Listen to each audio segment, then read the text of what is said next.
আমার জায়গা হইব নি আমার মরা লাশের লাইগা মসজিদের পাশে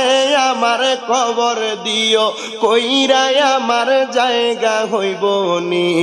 আমার জায়গা হইব নি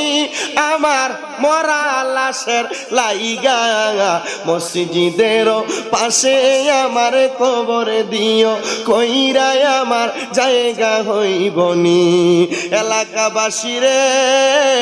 আমি তোমরার ছেলে সন্তান কয়দিনের লাগিয়া মরার পরে সবাই আমায় যাবে রে বলিয়া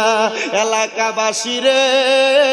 আমি তোমরার ছেলে সন্তান কয়দিনের লাগিয়া মরার পরে সবাই আমায় যাইবারে বলিয়া